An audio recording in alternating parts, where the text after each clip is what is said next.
Nigerians in Diaspora Commission, that's NIDCOM, the chief executive and chairman, has applauded the swift intervention of President Bola Tinubu with the leadership of the United Arab Emirates, which resulted in the lifting of visa ban on Nigerians.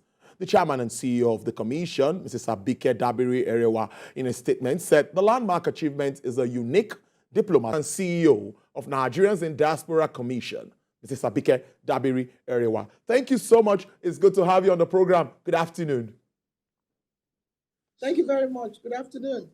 Yes, I'm sure that you must have been getting calls and messages from Nigerians living in UAE. Let's start on that note. How has it been? How have you been able to manage this? Well, as expected, my phone has been buzzing, and it's like, wow, we can't believe this happened. You know, in the last, over the last 1 year, that has been one issue that gave everybody nightmares. But most importantly was the fact that Nigerians working legally in the UAE was impossible for them to renew their visas legally. So for a lot of them, it was very tough. We had professionals who couldn't work anymore. So for them in particular, this is the best news they've been waiting for. And that it happened not in days or weeks, but within hours. They're so excited and are commending Mr. President's proactive approach to governance. So it's really fantastic news, and everybody's excited about it. And ours will be to follow up, meet with them, and have more conversations, crossing the T's and dotting the I's. But honestly speaking, it's amazing what Mr. President has done. Really amazing. It's also interesting that there will be no immediate payment by Nigerians at this time, underscoring the favorable terms of this agreement for Nigeria. Can you shed more light around this for us? Well, I can't go into details, or, no details have really been announced. But here's the thing. In terms of getting visas, I believe that there will be new processes and procedures, according to the conversations going on. You know, going to the UAE, in the past, you didn't even need to apply. You could get it at the airport. It was because they were encouraging tourism. They made it really, really easy. So there may be procedures and processes, maybe biometrics, maybe more detailed applications. But the conversation is going on around that. But prior to now, they started by allowing the women in the UAE who wanted to. Let's now go into, I'm always interested, economic trade, development, investments, and all of that. What sort of investments are we also, and many say that, yes, this is going to be another good time for Nigeria and the UAE to strengthen bilateral ties, business dealings, and all of that. What are you thinking? Medical, agriculture, tech? What are you looking at from your end? Don't forget that we have this Dubai Expo where we participate annually, and it's usually huge. So trade and investment vary from what you just said, agri, ICT, tech, and all that. So what Mr. President has done is going to boost bilateral relationships, is going to put trade and investment between both countries. And I'm sure the Minister of Trade and Investment can talk more about that. And then for Nigerians themselves who are doing businesses over there, it's going to be easier for them. And for Nigerians, look, you can't imagine the number of Nigerians working, professionally in the UAE.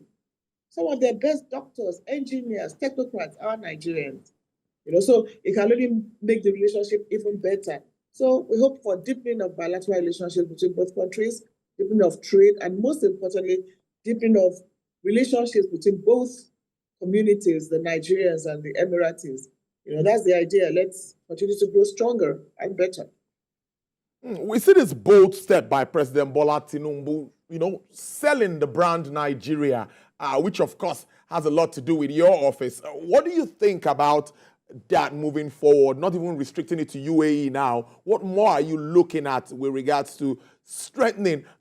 Nigeria is now being talked about everywhere. How does that come to you, and what are your expectations with regards to that? The president seems to be leading this by himself. Yes, the president is the #1 brand ambassador of Nigeria. He's the one, marketer of Nigeria. In India, he was the beautiful bride. Everybody wanted a bit of President Bola Tinubu. Indians, they were all willing, to rush to Nigeria and be our partners in business and all that. The same thing we're going to see in the UAE. The same thing we're going to see when we go for the UN General Assembly, where Mr. President will be rigging the NASDAQ bid and a whole lot of activities. So He's the #1 brand ambassador of Nigeria. And what is also important is Nigerians in the diaspora are more than ever before so excited to come and bring their investments back to Nigeria, which is what they've been waiting for. So the excitement is there. It's like, listen, we have to come back. We have to do that. And they've been telling in what they want to do. A lot of them, healthcare, investing in healthcare, ICT, the tech industry, education, and the food industry. So you're going to see improved diaspora direct investment in Nigeria. So we're excited and that Mr. President is the #1 brand ambassador, and we're also keen to his passion, his determination to make Nigeria a better and better place to live in, and he's made the job easier for every one of us. So it's for us to get more involved, promote our country, and for those of us going there, try not to commit a crime, try not to get into trouble, try to also be an ambassador of your own country, and do not forget where you're coming from. The foreign exchange issue, I know you're not an economist, but the foreign exchange liquidity program is also part of this deal, between the two governments. How are you looking at that, considering the challenge we face at this time? You commended the president with the move of unifying the currency and all of that. What more are you saying around that space at this time? Well, I can only speak on that generally. Again, I don't know the details, but generally speaking, again, Nigerians in the diaspora were excited about the unification of the foreign exchange policy of the federal government. So what it means is that when you send your money in, you get it, at the same rate. So that will boost diaspora remittances to the country. That will boost diaspora trade and investments into the country. For instance, we wanted to start a diaspora mortgage program, but we had to stall it because the question is, if you put in $1,000 and you want your money back, are you now going to get it at a lower rate? But now that it's unified, all that hurdle has been cleared. So generally speaking, the president started with a very good policy of unifying the exchange rate. And I believe that with the diaspora, if those dollars can actually get to Nigeria, it's going to change a whole lot of things. Because a whole lot of times, those dollars still stay offshore. So I'm sure the Ministry of Finance and the CBN, are working on all that. So it's a good policy, another very good policy that is excitable to our brothers and sisters abroad. So when agreements like this ones are reached, you mentioned, I think earlier, but I think we can stay a bit on that. We also need to follow up, dot the T's and all of that. So have we started that, or how soon are we getting on that? And so all of this will become a reality as immediate as it can. Yeah, for us, as soon as the Minister of Foreign Affairs gives us the green light, we'll be meeting with the minister.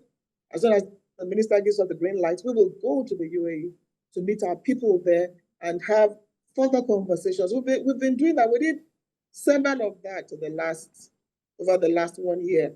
So once the minister gives us the go-ahead, we'll go to UAE and meet with our people there. And like I said, what I like about them is that they themselves have been doing their own road shows, going to communities, got themselves together, said, we must tell the truth about ourselves. We must show who we are, because, we are the ones being affected. So and I believe, all that will change moving on with the intervention of Mr. President. And then for this to see a president that is so, proactive and concerned about their welfare, it will affect even the way they behave over there. So once the ministry gives us the green light, we will be in the UAE to have more conversations one-on-one with the Nigerian diaspora community and what more they can do to make living wherever they are much better for them and also for the home country they are resident in. Almost finally, so work permits will now be renewed and all of that. But you also need, what's your message to Nigerians? Now, not just UAE, how we portray ourselves, how we sell that brand, how we market ourselves is very important, because many would have challenges with regards to that when they don't trust a particular person or a particular country. So what is your message to Nigerians at this time? The president is leading this, like we said earlier. So what should we also do to support the president in our own corner?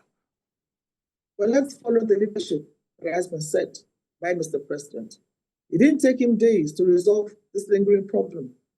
It took him hours. He got on the plane and said, I'm going to work for my people, and is doing that. So let's follow his lead. And let's also make his own job easier too. Because if he's doing it and we're hearing bad stories of robbery, crime, drugs, then you're making the job of the leader a bit more difficult.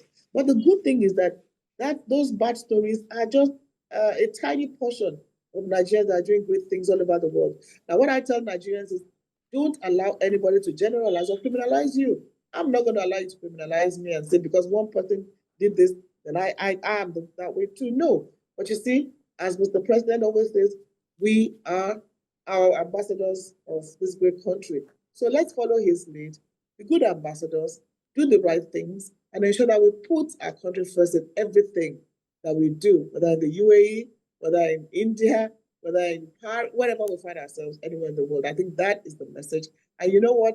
I'm so excited about what the diaspora are getting up to do. I'm excited about what they are planning to do. In fact, what they have started doing about bringing investments back to their country. And they're saying, you know what? Whatever it is we need to do, we want to build our country just as we're building other economies of the world. So that is exciting. And we thank President Bola Tinubu for his leadership. What is cooking in NIDCOM? I know there's a lot you're working on, but give us an update. Yes, before we let you go. Oh, you know, we've had very good engagements in Paris, in India, and we're preparing for the US. And we have the Diaspora Investment Summit, November 13th, 14th, in Abuja at the State House Conference Center. So we're inviting you. We're inviting all diasporans who want to invest in Nigeria to come and see what you can do. There will be pitches. There will be those who want to give in the money and those who want to invest. So it's going to be another very successful summit. We have the Door of Return, 19th of October. We have a group of people coming from America who will be in Badagry to participate in what we call the Door of Return. It's a very emotional, historic connection. It's a fiscal connection, emotional connection, spiritual connection, and an economic connection to the motherland. That is also coming up in October. And then, in October, yes, NDIS, November. In December, we're going to have the homecoming for the younger generation of Nigerians in the diaspora who are coming home. We'll have a program for them. Of course, we'll have as many engagements as we can, but definitely we hope that we can do UAE once the minister gives us the go-ahead before the end of the year. So I hope you'll be at our summit. I must thank you so much there. I've been speaking to the chairman and CEO of Nigerians in Diaspora Commission, Honorable Abike Dabiri-Erewa. Thank you so much. We'll keep a tab. We'll keep following up all of this, and we hope to have you in to bring us up to speed with developments around diasporans and what is playing out in that space. Thank you so much.